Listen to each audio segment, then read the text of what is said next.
ഇതേപോലത്തെ കേനുകൾ വെറുതെ മൂലൊക്കെ കൂട്ടിയിട്ട് നശിപ്പിച്ച് കളയേണ്ട ആവശ്യമില്ല. അല്ല ആക്രിക്കാർ കൊടുത്താലും 5 10 കിട്ടുള്ളൂ. ഇത് നമുക്ക് എങ്ങനെ ഉപകാരപ്പെടുത്താന്നുള്ളത് നോക്കാം. അപ്പോൾ നമ്മൾ വർക്ക് തുടങ്ങാൻ പോകട്ടാ. അപ്പോൾ നമ്മൾ കഴിച്ചു ഇത് നമുക്ക് മാർക്ക് ചെയ്തെടുക്കണം കേട്ടോ. അടിഭാഗം ഒന്ന് മാർക്ക് ചെയ്തെടുക്കണം.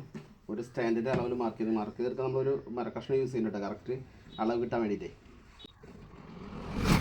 അപ്പോൾ നമ്മളിത് അടി മാർക്ക് ചെയ്തെടുത്തിട്ടുണ്ട്. ഇനിയിപ്പോൾ ഇത് ഇത്രയും ഭാഗം ഇത് കട്ട് ചെയ്തെടുക്കണം കേട്ടോ. ഈ മാർക്ക് ചെയ്ത് ഈ ഭാഗം കട്ട് ചെയ്തെടുക്കണം. നമ്മൾ ഗ്രൈൻഡർ യൂസ് ചെയ്ത് നമ്മളിത് കട്ട് ചെയ്തിട്ടാണ്.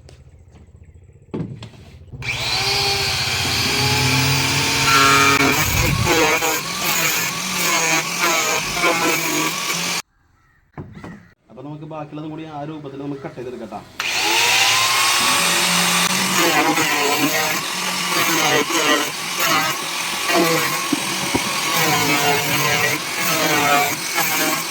നമ്മുടെ 3 പീസ് കട്ട് എടുത്തിട്ടുണ്ട്.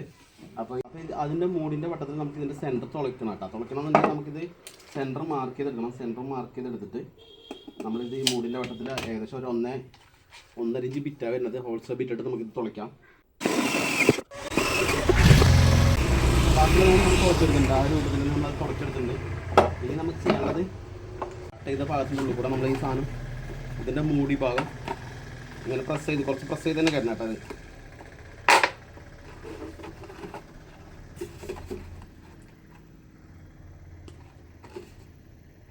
കറക്റ്റ് ജോയിൻ്റ് ആയി കഴിഞ്ഞാൽ കറക്റ്റ് ആ സാധനം വെച്ച് സെറ്റ് ആയതിനു ശേഷം ഇത് ഇങ്ങോട്ട് വരുമ്പോൾ ഇതിനെ നമുക്ക് ആ മൂടിയിട്ട് ലോക്ക് ചെയ്ത് കൊടുക്കണം കേട്ടോ.